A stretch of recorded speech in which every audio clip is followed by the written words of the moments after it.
Okay. Well, folks, it's time to kick it old school. Yeah.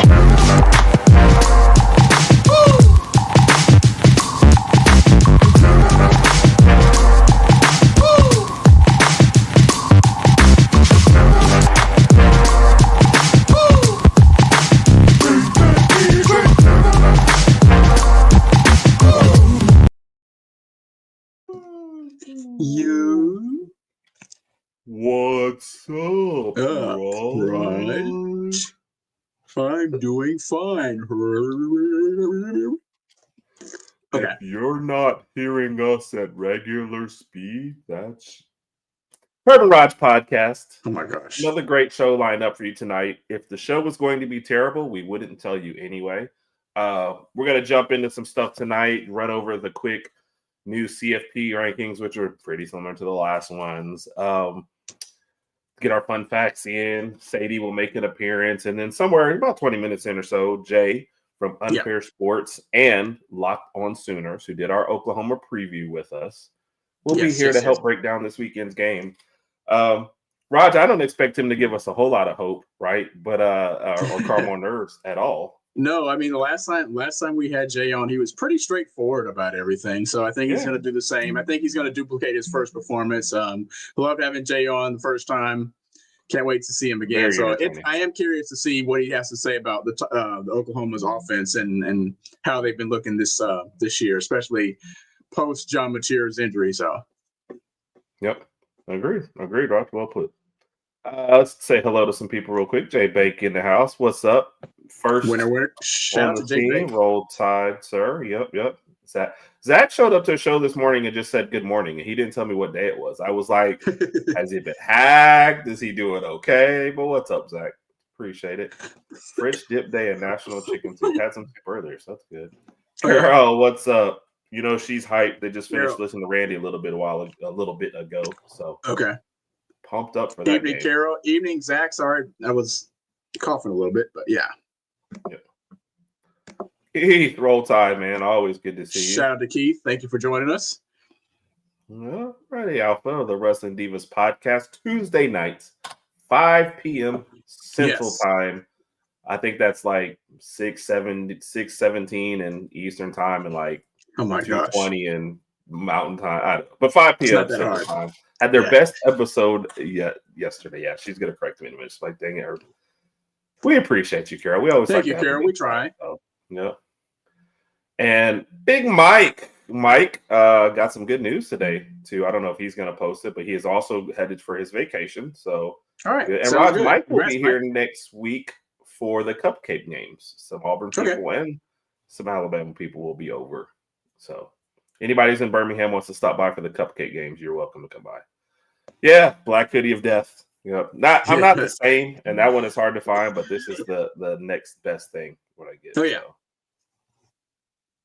I missed who he was booing, so I'm assuming he was booing you, Raj. I have no idea.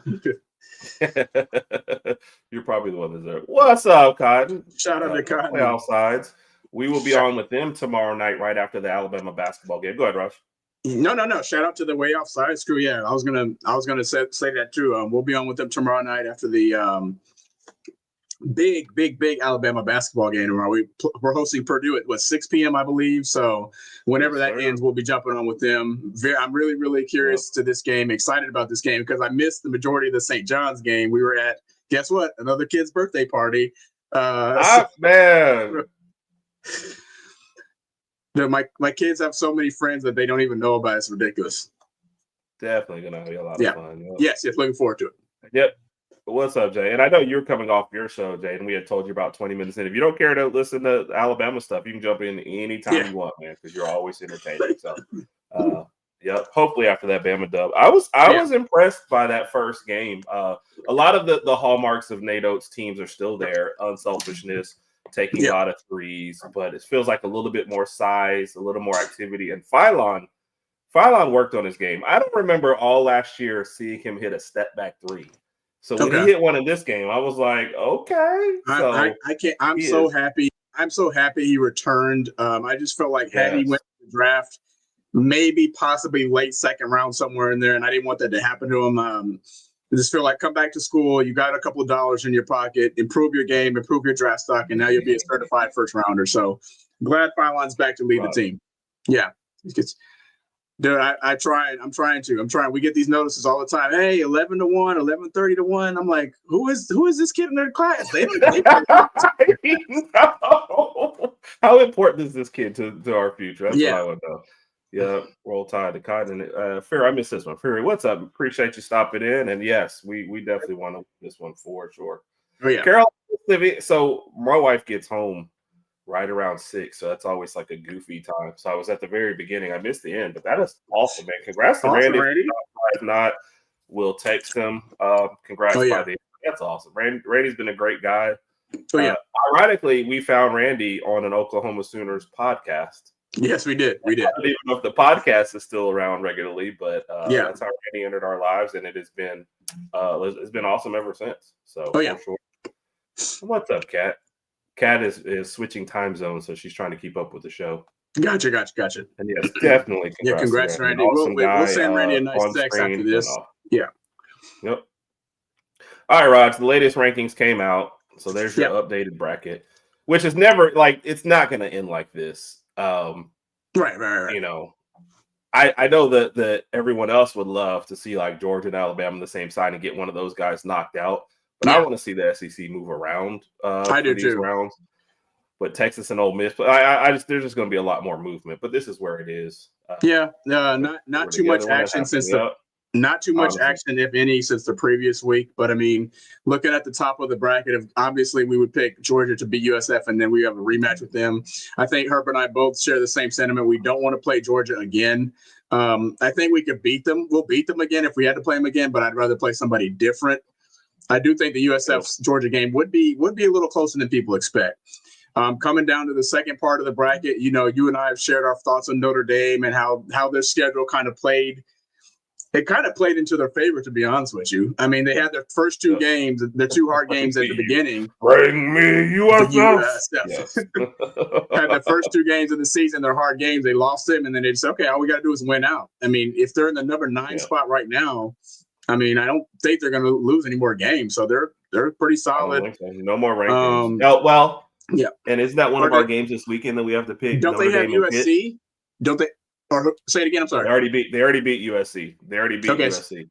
Okay, my bad. They have Pitt this weekend, which is maybe on upset special. It's one of our 5-pack of picks that we have to make. Oh, okay. And you're going first this week, right? Yes, I go first this week. So Friday, my picks will be out. So what Rodgers alluding to, the 5-pack of picks that we have to make every week. Yeah.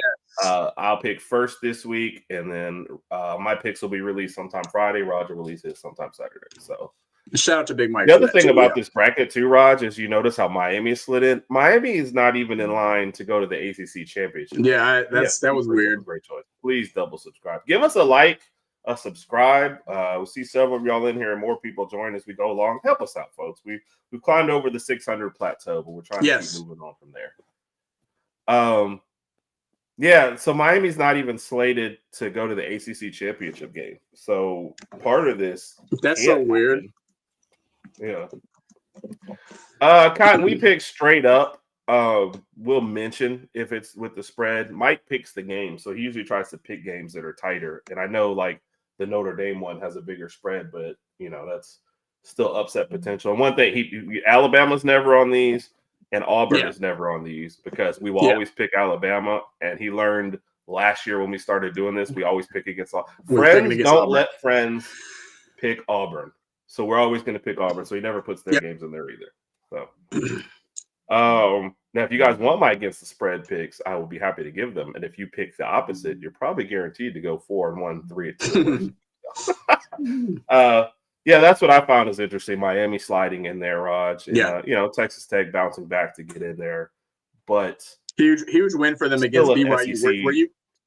Were you surprised over the Texas Tech win over BYU? I picked Tech. Not the win, but the way it happened. BYU was not competitive, I think, until late third or early fourth quarter. It just seemed like they didn't score. I remember posting. I just remember posting like, "Are they at least going to score in this game?" So that's that was just a weird one. I thought you were typing something. Sorry. So Texas, there's a lot of people that I say a lot of people. There's several prognosticators that think Texas Tech has the best defense in the country. Texas Tech. Yeah.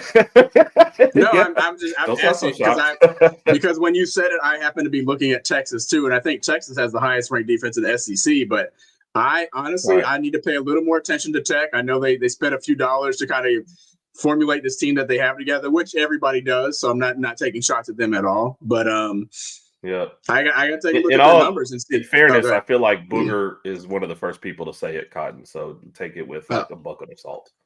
And Keith said, "What do you think about this Texas Tech jumping Ole Miss?" I think Ole Miss is the better team. I think Trinidad James is having a heck of a year. I think Lane Kiffin got really, really lucky when Austin Simmons went down.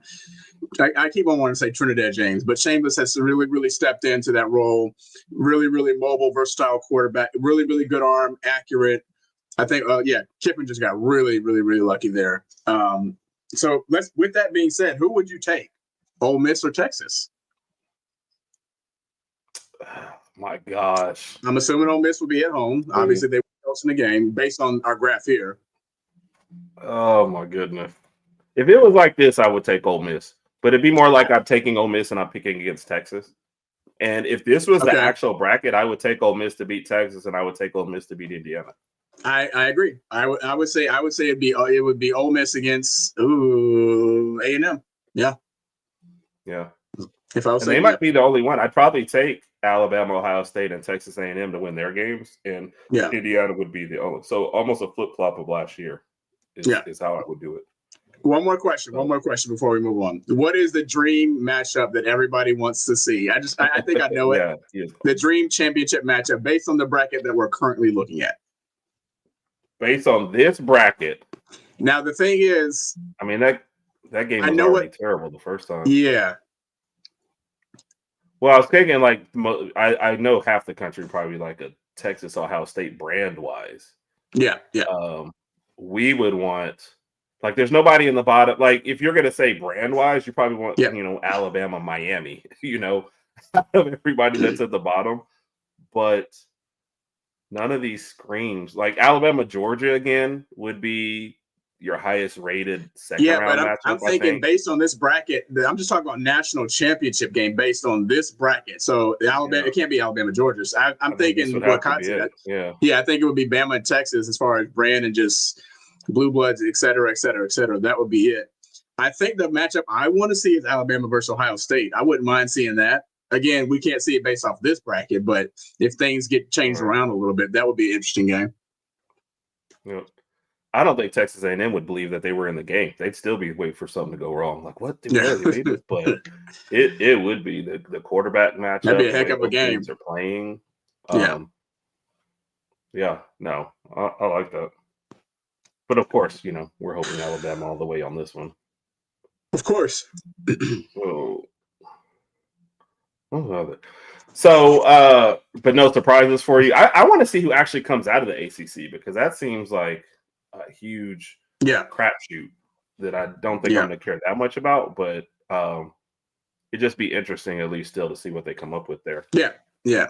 I feel like side note, I feel like I really need to work on my background here. I feel like I'm in a hostel or something, like overseas or something like that. Raj, blink twice if you're in danger. I mean, you've got all your Bama gear in the background. I would like to see this just to shut them up and the fact that they were out chanting. I just don't know if Indiana's going to make it all the way, to be honest with you. Yeah, we'll see how that goes. Goes. So, I'm getting ready for Oklahoma this weekend. So the path is laid out. Looks like a dorm room or barrack. Which one is it, Ross? It feels like a dorm room. We remember the barracks, but no, just the guest room. I just need to fix some stuff up in here. And I've been saying that for the longest.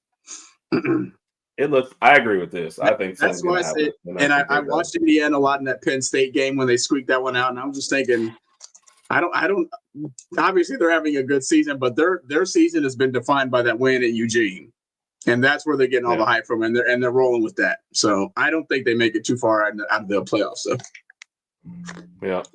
I think they're getting and that's the thing, I guess, with most of your Big Ten teams, Rodg, is each one of them is like one major game, and they're riding that one game to the end of time. Like Ohio State, I guess, like, oh, they beat Texas, and then that's it. You don't play Indiana, you don't play any of your other top teams, so it's just harder to judge them. But I'm definitely picking against Indiana early. So. And I guess the other thing about when you're looking at this, there's still a lot to be played, but let's say Texas A&M and Alabama don't lose another game, they go to the SEC championship game.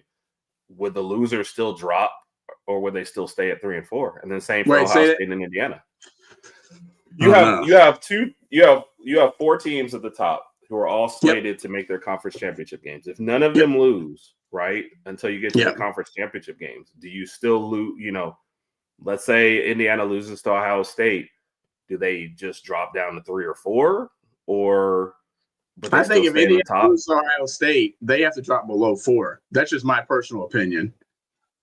Yeah. And if as long as we win, Randy?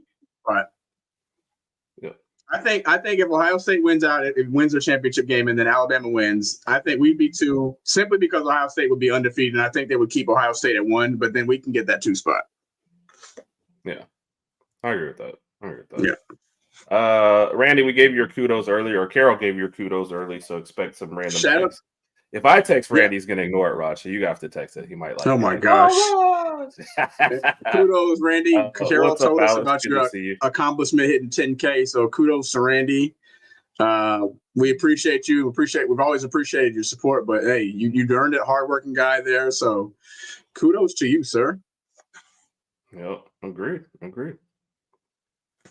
Yeah, that's and part of me is like, I can't blame them. They play in the Big 12. It's not their fault. And they did kind of go all in on football. So I get it. But at the same time, it's not a team that I'm scared of either. So no, right. Situation the CFP would love to have. Which one? The Alabama, or if all the people are undefeated and get there? Yeah. Sure. Yep. They just swap places, Bama and AM. Okay. I feel like that's fair. Yeah, and that's what I'm hoping, because if we do lose, at least, I mean, we have that one bad loss, and then we have one loss to the team that's ranked right ahead of us. So I'm hoping we would just hold weight at number 4. But I just don't want to take that chance, because then whenever you have 2 losses, I feel like you're always going to move down lower to the pack. But when that Selection Sunday comes, I just want to make sure that we win out, we get that top 4 seed, and get a bye. Classic. Yes, Keith. He was excited. Now I'll give him credit. That was a great game-winning drive, but they were definitely excited. So I'm starting to wonder anyway, Jay Baker, which way are we going with them? Do they still matter, or what's going to happen? God, you can text Randy. I'm saying I can text Randy. Just see, and this is something you iPhone users have got to understand. If I text you. Yes, because us Androids are tired of you iPhone people who just respond to text messages with a thumbs up thing or whatever. Like when you guys just add a reaction, and so I text you something long and I just get blink, and I'm like, these darn iPhone people. See, us Android people, we talk to each other. You iPhone people are like, oh, I have some tea and crumpets. Oh, Herb just texted me. Let me click. Yeah, so you Android people are like, hey man, what's going on? I'm I don't know. It sounded funny to me. Sorry. That's all you. Okay. Yeah. So, you got some other? Yes, I am an Android. So Rodg is iPhone. I kind of need to text me, so we're still safe. And why is Notre Dame so high, man? We'll answer that in a minute, Alex. We'll save that question. But our guest is here. Guest of honor, in fact. Were we supposed to wear a shirt and tie when he came on? I forgot what his requirements were. I think it was tuxedo, but I didn't have time. After putting the kids down, I didn't have time to get all that. So I just got on a white tee and my Bama hat. So in my barracks. Right. Yeah. So Rodg, our guest, of course. Okay. SGA's best friend. Calls him after every game. SG does. Okay. Okay. When John Mateer had that hand surgery, this is the man who actually performed the surgery. So smart man. Okay. Yeah. Okay. You think he's just wow. Okay. And when LSU is trying to solve this debacle with Brian Kelly, they actually called up our guest to see if they could borrow some of his NIL money to help pay the buyout. Wow. Okay. Yes. Wow. Host or he's on Unfair Sports and co-host of Locked On Sooners, Jay Smith. Sir, how are you doing, man? To jail, both of you will go. I'm going to petition to place both of you in jail for all of the tomfoolery and the shenanigans. But no, gentlemen, thanks for having me. I appreciate it. We appreciate you for joining us, man. So what is SGA like off the court, since you know him so well? What is he like? All right, jail for you for that question. We're going to place you in prison. Prison, I say. Prison. Oh, not jail, but prison. Oh, Lord, I'm gone. Prison. I'm going to put you in a pen. That's worse. You know that's worse, Raj. So, much. Yeah, Jay, I don't know if you saw this doing, question, but go ahead, Raj. No, I was just asking how you been doing. Been good, man. You know, it's been a very interesting season. You know, it's been fun. We've been having a blast. College football is. I was watching y'all talk about the brackets and stuff, and yeah, there's a lot of crazy going on there, man. Oh yeah. Yes, sir. Yes, sir. We'll answer this one and then we'll go right back into it. Why Notre Dame so high? You got an opinion on the Notre Dame conundrum? TV, baby. TV monies. That's why you do that. That NBC contract go hard in the paint, man. You can't be doing that. That's what you want. You want that bread and butter, and you guaranteed eyeballs if Notre Dame's on there. Now, granted, I will say, I do think that Notre Dame is a solid football team. I think that they will be a problem, but they ain't shown to us nothing that they deserve to be up there. I mean, their losses are teams in the top 15, right? Their win against USC, I guess, looks good now because USC now is ranked. The rest of their opponents were all the bottom feeders of the Big Ten. What are we doing here? Yeah.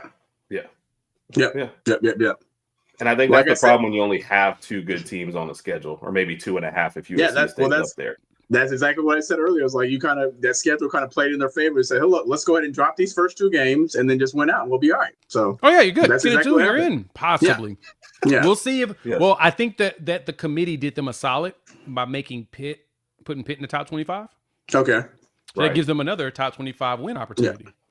Yeah. The question is, will they squander it? Where is that game at? Is that at Pitt, Herb? Isn't it Pitt? I think it is in Pitt. I think it is in Philly. Yeah. It is at Pitt. Okay. Gotcha. Okay. That's still a big spread for a top 25. 12. Yeah, 12. Yeah. Jay's very. I was listening to y'all earlier on there today too. Appreciate it. Appreciate y'all pulling up and joining me and my guy CK from 247. Kalen is one of my favorite humans. He's awesome. My guy Coop is out right now. He's mourning the death. He lost his father. I mean his grandfather. Okay. Oh, man, his grandfather passed, and he's very tight to his grandfather. Excuse me. So he did not. He's been kind of on the sidelines, and he passed. I think it was Monday or Tuesday morning. So now I told him, I was like, dude, chill, enjoy the family. He wrote his eulogy. He's got for sure. He got the service on Friday. So I mean, you focus on that. We'll talk ball later. And so for sure. Here we are. Yeah. So we bring it up over. This is who helped us break down the Sooners before the season started. Yeah. So do you remember what you predicted on the show for their record? I said 10-2. 10-2 or 11-1 was what I was going for. Right. Your losses though were to Bama and South Carolina. Yeah, I thought the two road games was going to kick our tail. Didn't work out that way. Texas, even though if Mateer didn't go into that game injured, we probably could have won. First half, a lot of people don't recognize. The score ended 23-6. Yes, Texas definitely won and closed it in the second half. That third quarter, the time of possession was Texas like 14 minutes to Oklahoma's like 50-something seconds. They literally had just two long, massive drives. Now, that being said, if Oklahoma had, if we had capitalized on the first half play by our defense, we're probably up 17-3 at the half. And you're basically walking out of it that we're done. So it just Mateer being hurt, he looked like doggy do. He missed wide open people, so we just like well, that was our problem. So being honest, do you think they rushed Mateer back for that game? Yeah. Sorry, Rodg. Was that? No, I think Mateer rushed himself back. Yeah. See, the one thing to remember in that situation, and I try to get this clarification, folks. He's from Texas. He's from Little Elm, Texas, just north of Dallas. Oh, right. No one recruited him. His best offer was Central Arkansas, D2. Up until at the time, offensive coordinator Eric Morris for Washington State was in the area recruiting because I think he was at Incarnate Word at one point too, and all the coaches was telling him like, "Hey man, I don't know why nobody's trying to recruit this kid, but this dude literally carries his team. I mean, his team sucks. Yeah, but he's been carrying like he's that dude." And they're like, "All right, I'll give him a shot." Takes him up there to Washington State. He sits the first year. Eric Morris comes back, gets the job at North Texas, which I'm really surprised he didn't try to pull material with him, but that's another story. Arbuckle gets him. He's got Cam Ward, who follow Eric Morris up there, but I guess Arbuckle convinced him to stick around. Cam Ward has a fantastic season, goes to Miami, gets that one, and then Mateer takes over, and then he's like, oh, okay, this dude's a dude. His first starting year, 3,000 passing yards, 800 yards rushing, looked like a dude. All right. And so going into that Texas game, because he was never recruited, hell, his commitment picture was him doing a campus visit at OU in 2020 during COVID. Oh man, wow. He pulled from the archives for the commitment video of him in front of Memorial Stadium standing there doing this. So you could tell that he wanted to play in the game. It was one of those, I gotta play in this game. And so the doctors cleared him that Thursday. And if I'm going to be 100% honest, I've said this a few other places, so if you followed me around, you probably heard me say this, but for the audience here, for the uninitiated, I don't think his hand was the problem in that game. Brent Venables mentioned on his coach's show about a week, actually before the Tennessee game, that Mateer was dealing with a knee deal. Okay. Well, I had heard before that, even before the Texas game, that he sprained his knee against Michigan. And he was just playing through it. Then the hand injury happens.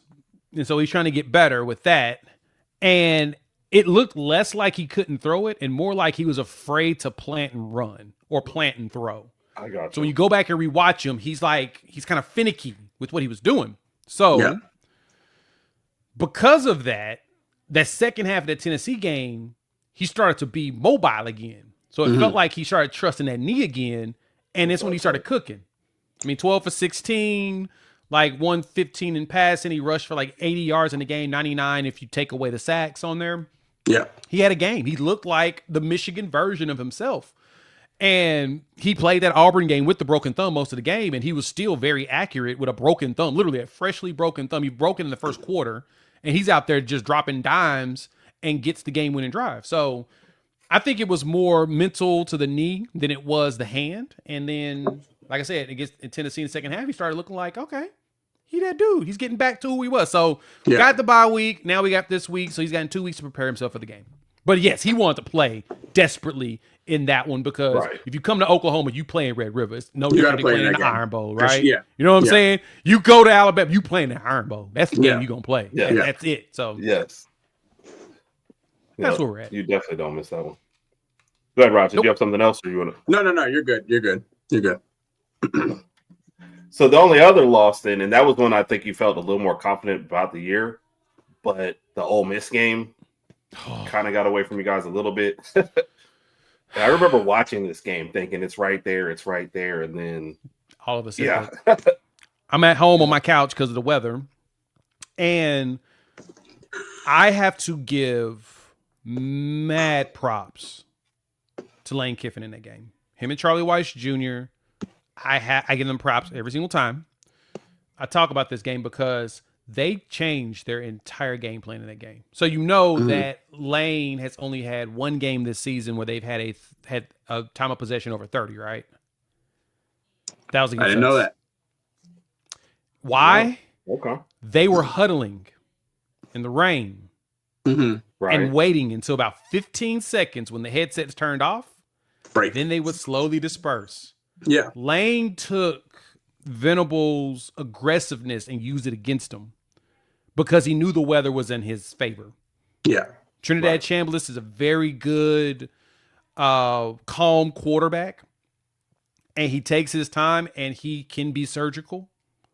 And that's what he did. Because Lane typically go. And when I was talking to my guy over at Locked On Ole Miss, he was like, we don't have time of possessions like that, right? Like over 30, that's absurd to even think. They're roughly around the 27 range. They had over 30 in that game, and they literally just took their time. It was fantastic game. It was it was basically a master class of how to coach against another coach when you know that certain elements can help you. He took advantage of it. If Lane had went out there with his typical tempo and pace, they would have lost that game. Yeah. But at the same time, the other problem was John Mateer was missing wide open players.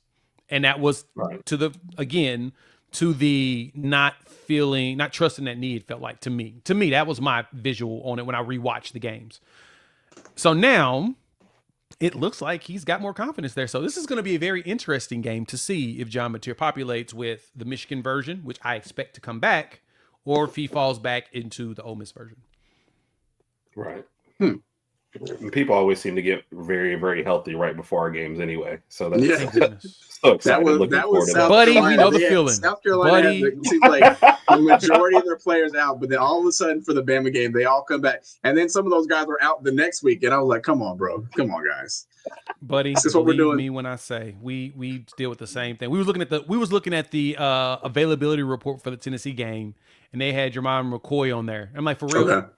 You really now you're gonna come back post ACL? That's what we're doing? Oh, okay. It's because Oklahoma's in town. You a-holes. That's exactly what I was thinking the entire time. So rude, disrespectful. Jay, I do have a quick question. This is a personal curiosity. With the injuries that obviously we know about the head injury, then you just mentioned the knee injury. Do you think there's ever been a point in the season after he's come back from his injury when Arbuckle thought about putting somebody else in at QB, the second string, or do you ever think that even came to mind? Just out of curiosity. I don't think so, because I think they really want to preserve Michael Hawkins' red shirt. Gotcha. So he red shirts based upon the way this season has gone. John Mateer is guaranteed to come back. Okay. Michael Hawkins is a red shirt sophomore next season. John leaves, he's a red shirt junior. So it's perfect. You get 2 years where the system's yours. Or if he goes out there and dominate in 2 seasons in 2027, he gone. Right? So he'll be able to bounce out, and then you'll have the next quarterback in waiting, which is either Whit Neubauer, Jet New, or Bo Bentley. So it'll be one of those 3. But for the most part, they wanted to preserve that. So I think that's the reason why they did not want to put anybody else, because I don't think the other guys were ready. The other freshmen were ready outside of Michael Hawkins. Makes sense. That makes sense. Yeah. I get that.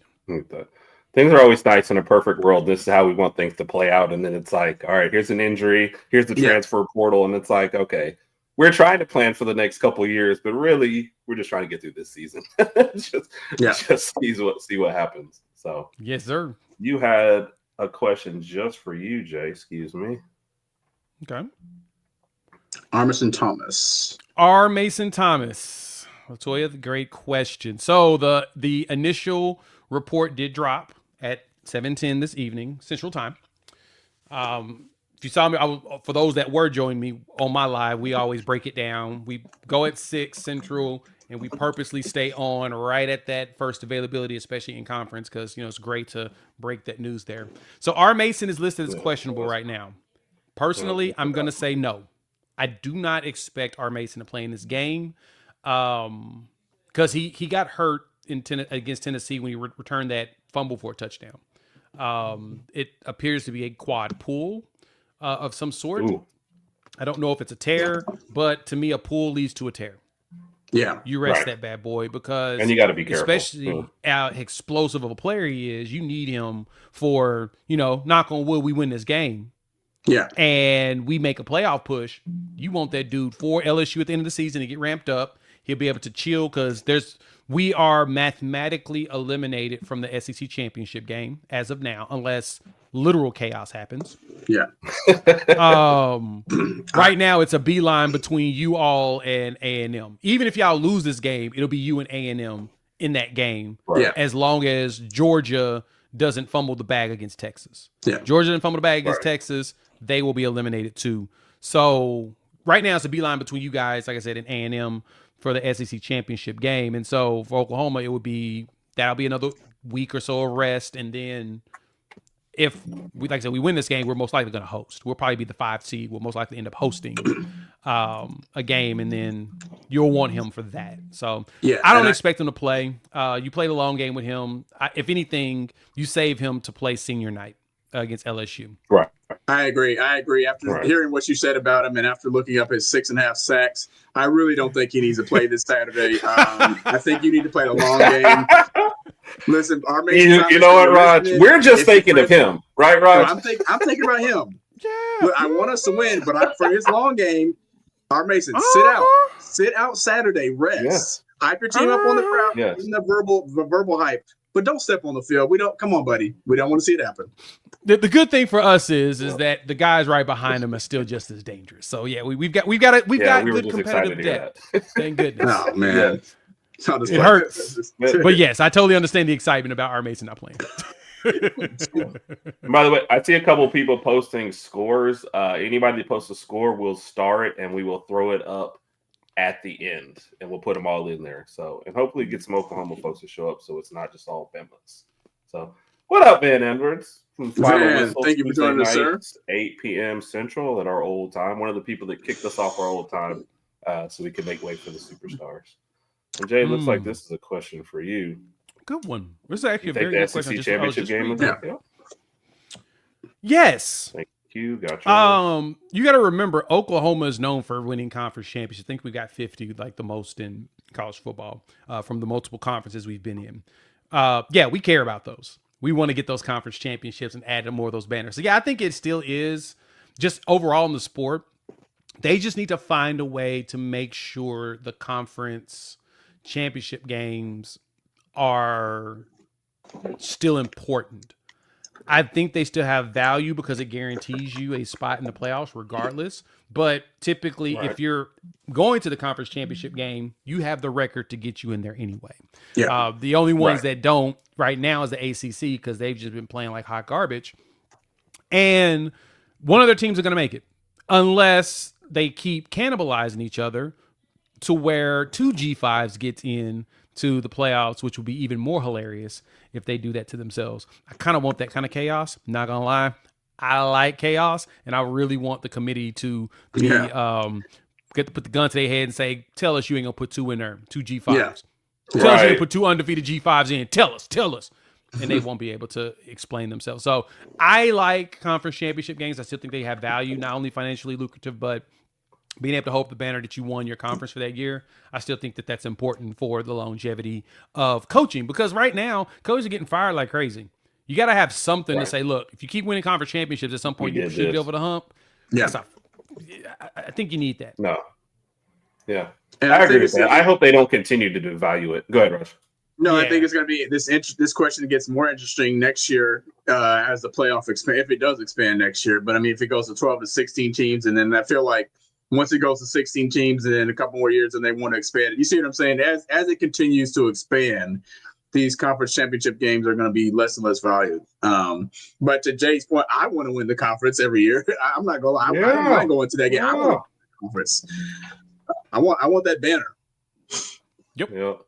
So I would rather the win there. And I know they won't do it because they love their bowls, but I would like the person who wins the conference and gets those top seeds for them to get rewarded with a game on campus versus just the 5 through 8 seeds.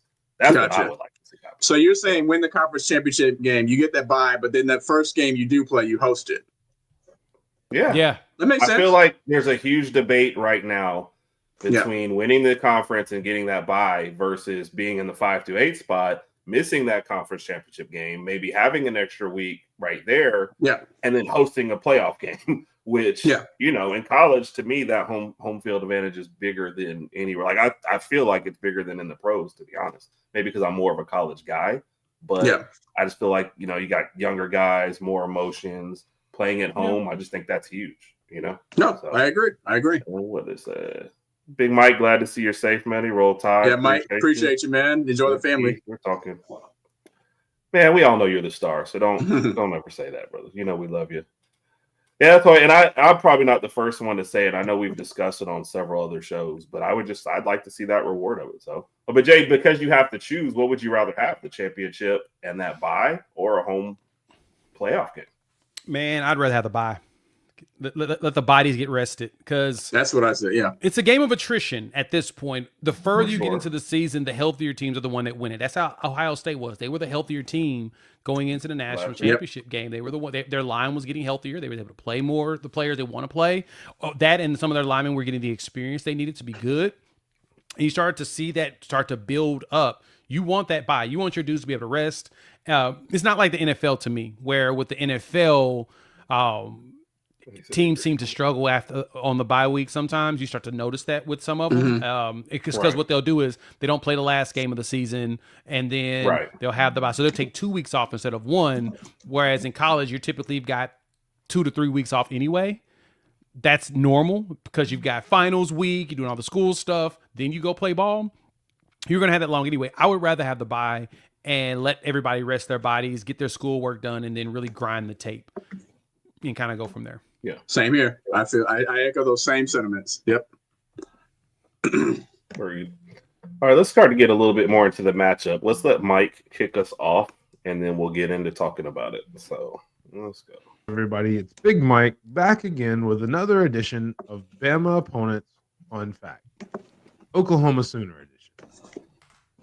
Most fans know that the Tide and the Sooners are two of the winningest programs in the history of college football. But Oklahoma actually holds the record for the longest winning streak in college football history. Their streak of 47 games began in 1953 after a loss to Notre Dame and a tie to Pittsburgh. The Sooners would go undefeated the rest of that season, as well as the 54, 55, and 56 seasons, and win the first 7 games of the 1957 season until losing to that same Notre Dame team that the streak started with. During the streak, Oklahoma outscored opponents 1,620 to 269 and included 23 shutouts. Let's hope that the Tide can take one step closer to their own winning streak as we win this Saturday against the Oklahoma Sooners in Tuscaloosa. Roll Tide, everybody. Shout out to Big Mike with the fun facts. Good stuff. I like that. So was it the tie to Pittsburgh that spurred everything on, or was it the Man, did that just make everybody mad? Like, here we go. It's so funny, right? There's 2 teams in really Oklahoma's, in the good Oklahoma lore of those dominant eras, that was just such a thorn in their side that they could not get past. You had Notre Dame, who started the streak because they were the first team, the last team they lost to, and then they broke the streak because there's the next team that they lost to after that. You had Notre Dame there, and then in the 80s, it was all freaking Miami. Oklahoma won like 40-something games and had 3 losses. All 3 of them was to freaking Miami. So it's just the wildest eras of how those 2 teams were just thorns in their side as they were going. Yeah. Yeah. Certain teams just have your number. And it's not even like the best team at times. It's just that one team that matches up with something that you can't do or don't do well. And it's just, sometimes it's the weirdest thing. Yeah.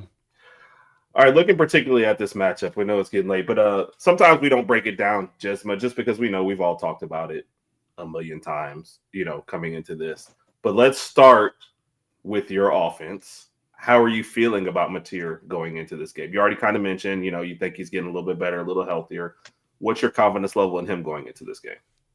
I feel like he's getting back to that, like I said, that Michigan version of him, and even close even to the Auburn version. He was good in that game, and Auburn's a really good defense. That's the one thing I will give to them. Last week they couldn't figure out how to play defense, but at the same time, DJ Durkin had to take on multiple jobs. So it's whenever your manager has to be their manager and your manager's manager. You got to take responsible for more people, and things start to slip through the cracks. Yeah, it's kind of what it felt like, right? The assistant to the assistant regional manager guy getting fired just kind of hurts his ability to delegate. So. He was looking good and he was sharp and he was calm. Plus, to me, this offensive line has gotten better. They've grown. You're starting to see a lot better play. Our offensive line is actually opening up holes for runs. Xavier Robinson had back-to-back 100-yard games, and I can see him getting another one. So that, to me, is where we sit, and that's going to be the most important thing is how well he plays, not only passing, but running, because him being a +1 in the run game, that has stretched Bama when you got a good one. That causes issues. Heck, the Florida State game was the recipe, right? That's the one of Castellanos is basically a running quarterback who can throw. And as mentioned, Mateer is a gunslinger. He's going to throw an interception probably. That's what he does. The only thing that's good is this defense has done a great job of not allowing it to really bite us in the tail. So that's what we're going to have to do is make sure that we don't let any turnovers that he does do hurt us. Now, granted, he also does a good job sometimes of not turning the ball over. Like, I mean, the Tennessee game was dumb. That was one of those interceptions, like almost borderline meaningless. It's like, dude, why you throw it? He shouldn't even throw the ball anyway. But, you know, OC learned a lesson. Young OC. Ben Arbuckle's only 29 years old, 30 years old. So he learned a lesson very quickly. Don't do it. This is our Auburn fan. So yeah, I'm sorry. Yeah, you know, we're on an Alabama show. Of course, you're gonna catch strays. It's just the game, man. Right? As a Texas fan, they know they're gonna catch strays when it comes to me on a regular basis. This is what we do, right? True. So, but no, I do have confidence. Turnover point. We don't turn. We don't. Well, see, the thing is, the Tennessee game.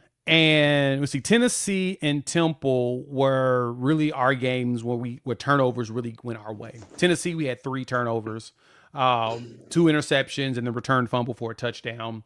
The Temple game, we got an interception and we returned a fumble for a touchdown. We don't do the turnover thing this year. The last 2 years, though, insane with Brent Venables. They were turnover machines. This year has been a very weird anomaly in that capacity. So, but on the offensive side, as long as we fumbled the ball too in that game. So as long as we take advantage of our red zone possessions and continue to drive the ball, I think this offense should be just fine against this. As good as this Bama defense is, I think we'll be just fine. Okay. Which I expect Bama to make us one-dimensional. I think that's going to be the goal is make them one-dimensional, make us one-dimensional. Smart. I mean, that's what you're supposed to do, but he's a +1 in the run game, so that makes it really hard to do that. Yeah. And the problem, we'll get to this when we get to the other side. We'll get Cotton's question and then get other, but you guys already made us one-dimensional. Oh, I'm sorry. We did that to ourselves. We're already one-dimensional before you get in here, so that's already going to be a thing. So here's something he said. What's the one thing you see in this game that would make you think Oklahoma's in trouble? Is it the turnovers or is it something else? Giving up a lot of chunk plays. Yeah. That to me would be the thing that would say get us in trouble. We do a really good. We like you all on the defensive side of the ball. Real quick, we're like you all. We give up a big play often. Every game we give up a big play. Like you guys on the run defense, you give up a big run. Yeah. And then you play really good defense. Thank you, TJ. Exactly. Yeah. Then you play really good defense from there. Like everything is like 1 to 2 yards per carry, great. Then you give up a 45-yarder. You're like, shoot. Yeah. They just kind of negated the 1 to 2s. But then you end up with 1 to 2 to 3, which leads to a field goal. Or so you force teams you make it to where it's really hard for them to convert that into truly points. Oklahoma's going to have to make sure they take advantage of that. If they do that, then I think we're fine. If we don't get our run game established, then I think that I'd say that's where we'll be in trouble. Right. And I agree with that too as well. Which, by the way, this is what's that meme where the guys tap it up? I was about to say Alabama's not going to be leaning on our run game this game right now because it hasn't been dominant or consistent at all this year. So we're still trying to figure that out in November. With that being said, but hopefully we figure it out before the playoffs start. Life happens to us all. Yeah. Yeah. So every week, Rodg and I do a video, 5 things we want to see in this next Bama game, right? It's always started off with run the ball, then it's run the ball, then it's get the running backs 4 touches, and then last time Rodg was run the darn ball. Now we're not putting in the next video. I'm not doing it anymore. Yeah, RTDB, baby, best acronym out there. I'll let the RTDB figure that out. I mean, I don't know what to do at this point. Maybe we see a change in some of the backs. I don't know. Yeah. There's been some rumblings and some people posting stuff, but we don't ever know what's going on until we get there. In our Auburn France Stadium, I got basketball to focus on. I don't even know who y'all are playing yet, though, so I haven't looked at y'all's. I know we got Purdue tomorrow, and then Lakers playing OKC like right now. I think the game just started. To be honest with you, so it's at 8:30 Central. They actually just tipped off. Yep. So yeah. Oh, okay. So for your info, this is how much I like you all. I had tickets to that game, and I decided to hang out with you all tonight. Oh my gosh, wow. I feel terrible. Jay, we would have. You shouldn't. LeBron's not playing, so I'm good. I see. I was about to say that. I said if LeBron was playing, he would have been at the game. I've seen LeBron play numerous times. You know, been blessed to be able to see it. So I'm good. He's old now. I really don't care about seeing him. He is. I told Herb about that. I said, when you have a sciatica nerve, that's an old person injury. That's what that is. And stretching, and you got to do hip weight lifting. LeBron said, "Look, I might see y'all around Thanksgiving time. Then after that, I'm gonna eat, rest up, and then I'll be back for that. Hey, it is what it is. But they're playing fine without him, so I'll take it. We appreciate it. And yes, I do, because I can't figure out any other reason why he would oppose. So to that point, with our lack of fun game or non-existent on a milk carton front game, how do you see the Alabama offense matching up with it? And to be fair too, we said LSU all year, great defense, right? And we survived that game. And the first thing we said was, the next two defenses are better, right? Yeah. And what we've already faced. So what do you see with that matchup? Same thing, right? Like, so if you tuned in on the other channel when I talked through it or whatnot, this Bama team reminds me 100% of Washington 2023. Like, this is how the offense was. Run game was solid, but Dylan Johnson was okay. They didn't really run the ball much though, right? You had Michael Penix out there just throwing it to these outstanding wide receivers, getting the ball in space and letting them do work. And so the way that he was facilitating was fantastic. I see the same with Ty Simpson here. The bigger difference is that the statistics aren't as inflated as they were at Washington because the defenses are better. They're adjusting. Sure. It's adjusted down back to the mean where it should be. But Ty Simpson does a fantastic job of just being efficient in his game, right? Like, he trusts his line, so he steps up in the pocket. He will take a hit, and he'll throw it. Granted, he's also fumbled the ball 4 times on blindside hits, so there's a chance for that to happen as well. So for Oklahoma, it's really getting to the quarterback. It's getting to him. We're going to need Taylor Wine, Marvin Jones Jr., who's a former 5, started playing at Georgia as well as Florida State. He's going to have to show up. Our young guys, Daniel Koye was one player that Nick Saban really wanted bad on the recruiting trail. He's starting to show up. He's one of the more athletic edges we have. And so he'll be out there. Our former 5-star PJ DeBoer will be out there. So the key thing is we're going to have to get pressure. Now, that's the one thing Oklahoma does well. On our sack rate, we're at a 10% sack rate without blitzing. We're the top team in the country that way. We get pressure. Our interior dudes, our edges, our defensive line gets pressure without even blitzing. That's where the challenge is going to come for Bama, is Ty getting rid of the ball quick enough to where he's not taking sacks. And then us getting to him to force him to do things he don't want to do. Similarly to the Florida State game, the other thing that Oklahoma's going to have to do is the easiest way to defend Ty Simpson is just don't let him be on the field. Burn that clock, baby. Yep. The best defense is your offense.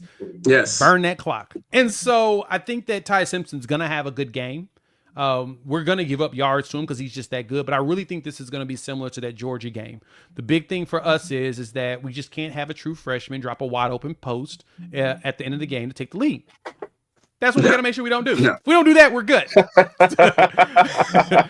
But it's going to be a close game similar to that Georgia game. Yeah, and I could see that too.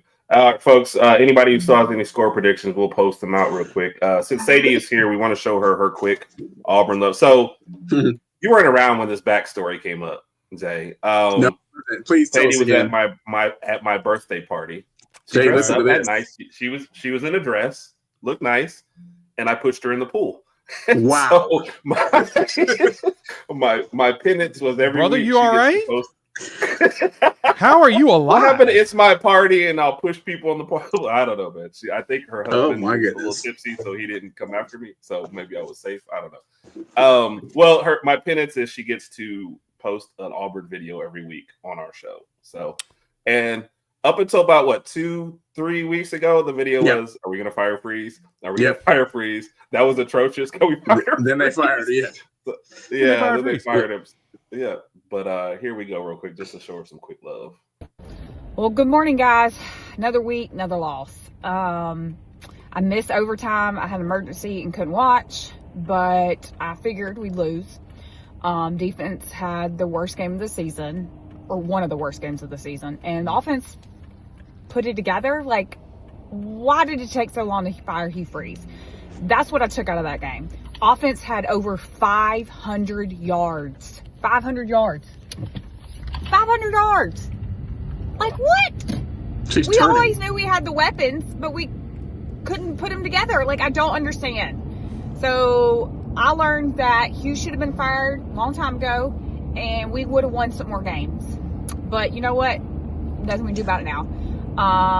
So we did not have a lot of time to prep or Durkin didn't have a lot of time to prep. So I'm interested to see that we're on a bye week this week. What comes out? I mean, I know it's Mercer the next game, but still, it's like intriguing what kind of game plan comes up. And then we have the Iron Bowl.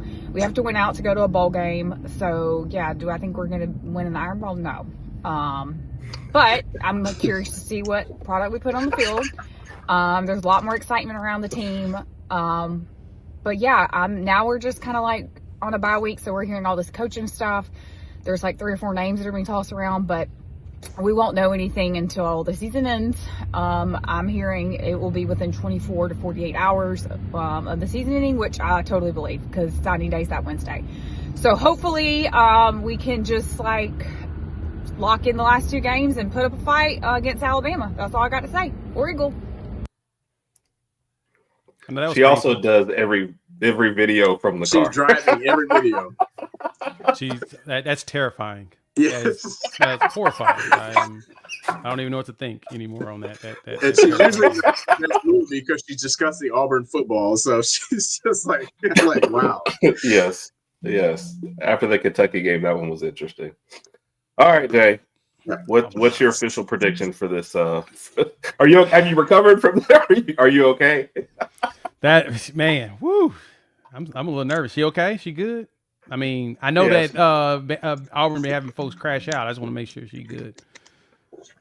No, Sadie's one of those. I'm just looking forward to basketball season, so she'll be all right. They're actually Stephen Pearl, right? That's the son. It's gonna be hilarious. Yeah. No, for me, and I'll put up the other scores while you're doing it. I've got it, and it's been stuck in my brain for a bit.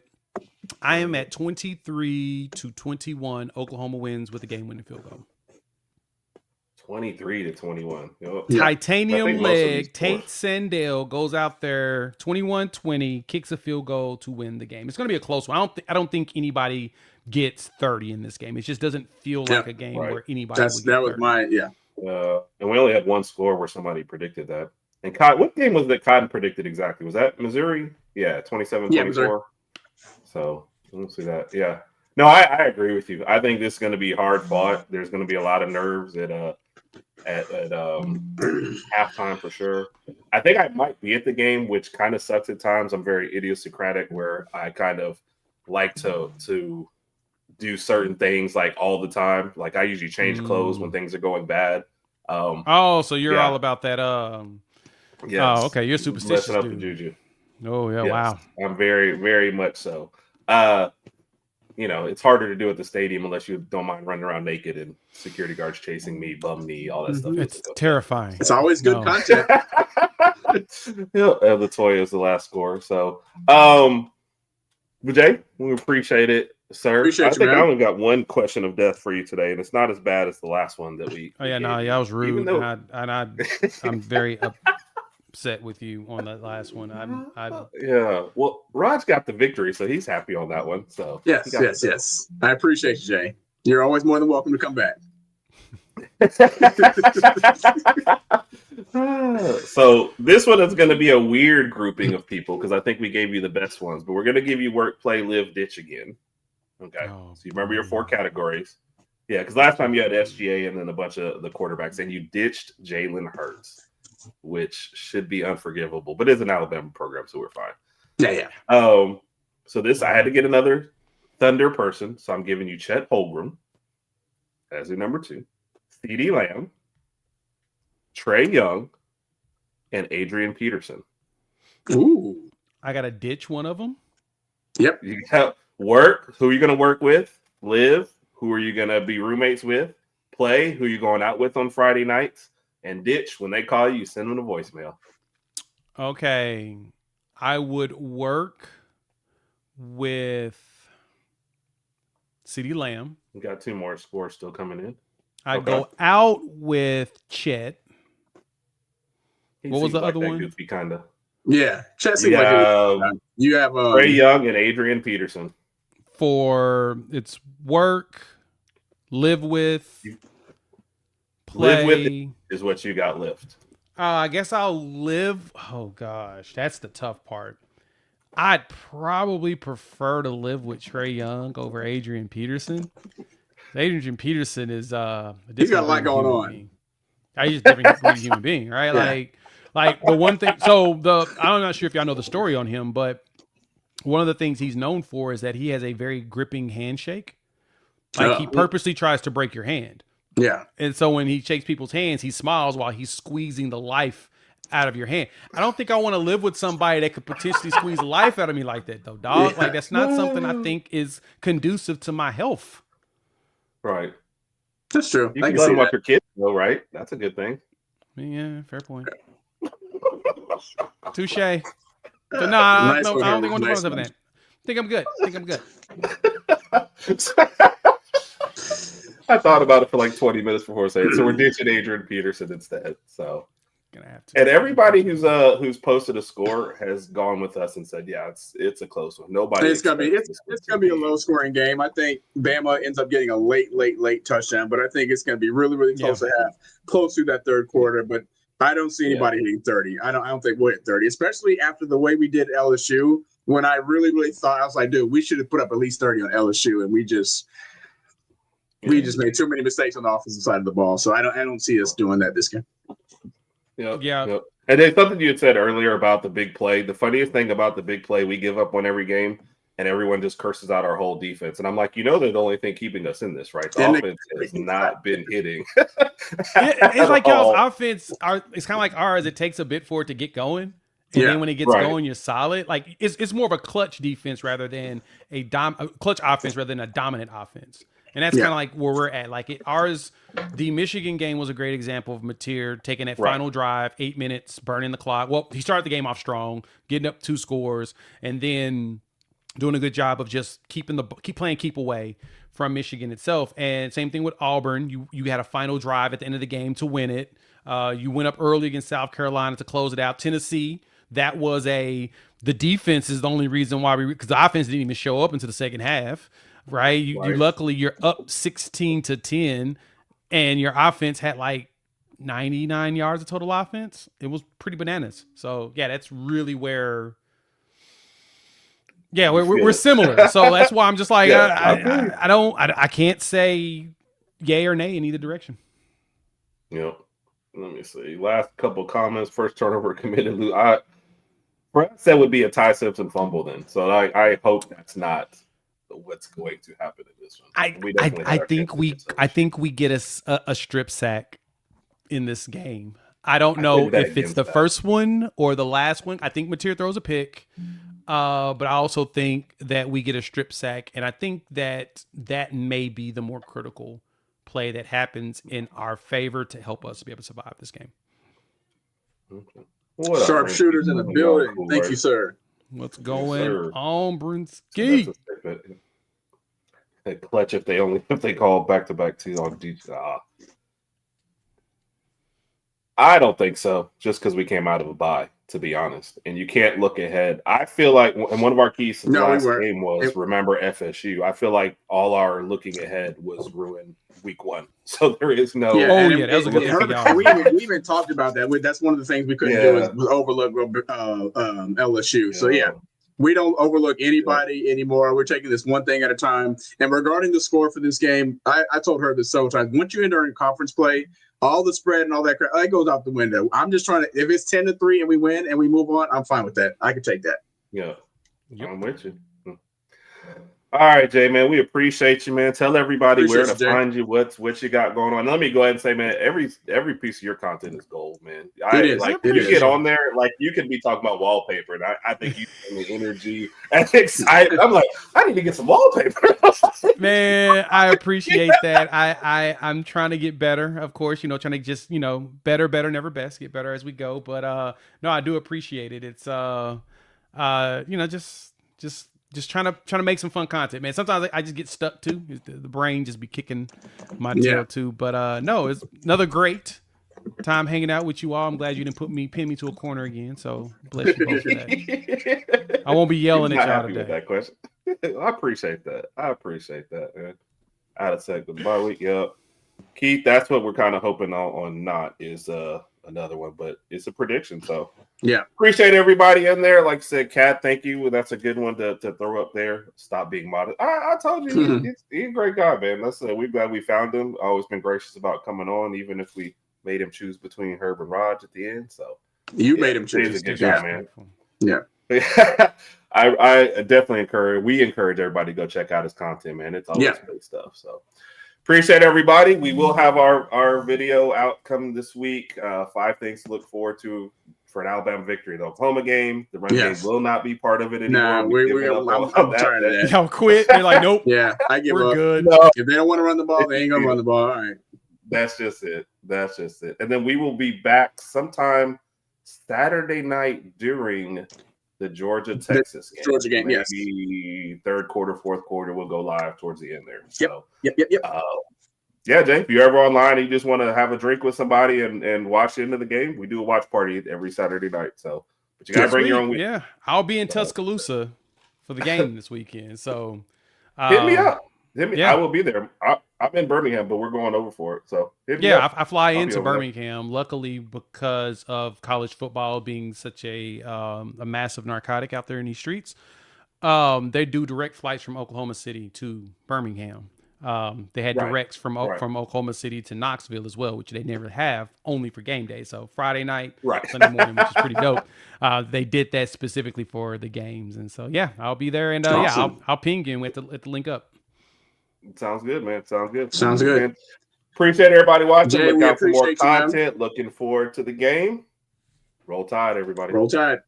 Boomer Sooner. Oh, shoot. Yeah, sorry. Our video is on, Rodg. You got to click end after this. Yeah, thanks, Rodg.